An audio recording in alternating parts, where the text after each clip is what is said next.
صاحب یہ بھی بتائیے گا کہ کیا لگتا ہے کہ کتنا بڑا ایک موقع ہے اب تمام مسلم ممالک کے لیے بالخصوص کہ یہ جو نماز جنازہ اور اس کے بعد تدفین کا جو معاملہ ہوگا اس میں ایک اپنی یکجہتی کو شو کرنے کے لیے اور پوری دنیا کو ایک میسیج کنوے کرنے کے لیے کہ تمام مسلم ممالک ایک دفعہ پھر سے متحد ہیں اور اپنا تحفظ بخوبی جانتے ہیں، یہ میسیج ڈیلیور کرنے کے لیے بھی یہ خاص موقع ہو سکتا ہے؟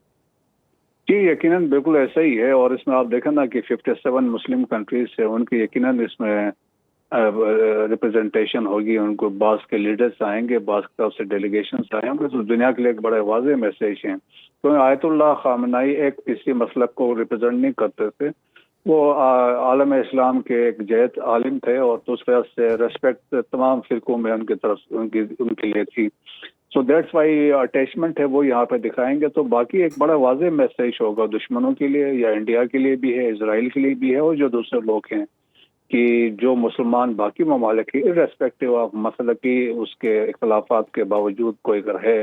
لیکن جو ریسپیکٹ ہے عالم کے لیے اور ایک آیت اللہ کے لیے، تو وہ اس کا اظہار ہے، اور یہ تمام ممالک آ کے اس میں پیش ہوں گے۔ اور خاص طور پہ آپ دیکھیں کہ جس طریقے سے ایران نے انڈیا کو بھی انوائٹ کیا تھا، ان کے پرائم منسٹر کو انوائٹ کیا تھا، تو وہاں سے جس طریقے سے ان کا اسٹیٹ منسٹر آ رہا ہے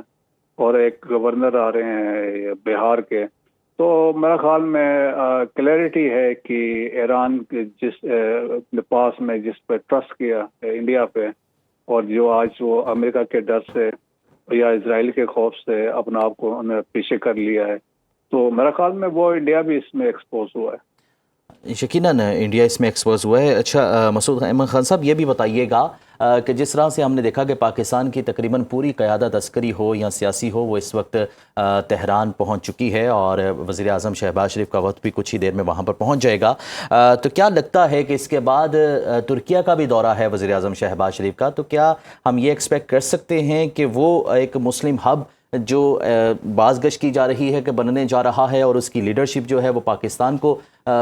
دی جائے گی، اب وہ وقت آ چکا ہے کہ اس کا بھی ایک میسیج کنوے کر دیا جائے پوری دنیا کو؟ جی ہاں، لائکلی دیکھیں کہ R4 جسے کہا جاتا تھا، جس میں پاکستان ہے، ترکیہ ہے، ایجپٹ ہے، سعودی عرب ہے،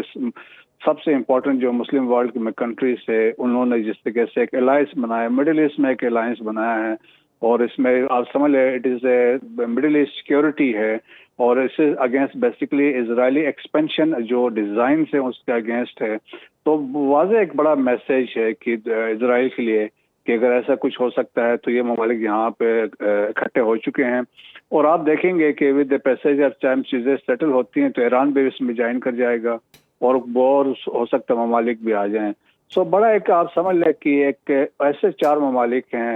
جو اب لوگ تو ان کو اسلامک نیٹو بھی کہہ رہے ہیں، تو ایک بڑا واضح میسیج ہے، اسپیشلی یقیناً لیڈرشپ پاکستان کے پاس ہوگی۔ پاکستان کی اہمیت ہے کیونکہ پاکستان کی جیو اسٹریٹجک پلیئر بھی ہے، کہ نیٹ سیکورٹی پرووائڈر بھی بن چکا ہے، پھر ایک we are the only Muslim nuclear power بھی ہیں، جیو اسٹریٹجک پلیئر بھی ہیں، سو پاکستان کی بڑی بنتی ہے۔ تو یقیناً میرا خیال میں پاکستان اس کو یقیناً لیڈ کرے گا، لیکن پاکستان کی خواہش ہوگی کہ تمام جو مسلم ممالک ہیں ان کا پیسفل کو ایگزسٹنس ہو، خاص طور پہ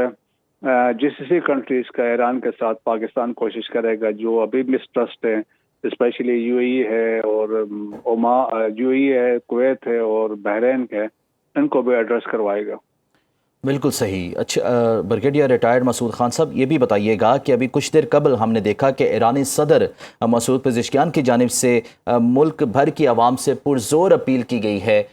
کہ پوری دنیا سے اگر کوئی بھی یہاں پر آنا چاہتا ہے، وہ کسی بھی مسلک سے ہے، کسی بھی قومیت سے تعلق رکھتا ہے، کسی بھی مذہب سے تعلق رکھتا ہے، کسی بھی نظریے سے تعلق رکھتا ہے، ایون کہ کوئی اختلاف بھی رکھتا ہے، تو اس کا خیر مقدم کیا جائے اور ایک یکجہتی کا مظاہرہ کیا جائے۔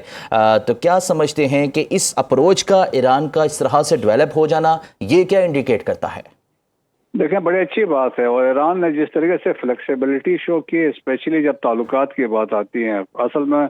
ان کا کنفلکٹ تو ایران کا کنفلکٹ ہے یونائٹڈ اسٹیٹس کے ساتھ یا اسرائیل کے ساتھ ہے، تو لیکن وہ چاہیں گے کہ خطے میں پیسفل کوس ایگزسٹنس وہ بھی چاہیں گے، اکاموڈیٹ ایک دوسرے کو کرنا چاہیے، اور ان کو بھی پتہ ہے، دیکھیں جغرافی آپ چینج نہیں کر سکتے ہیں، اگر UAE وہاں پہ ہے تو وہیں پہ رہے گا، اور عراق وہاں پہ ہے یا کویت وہاں پہ ہے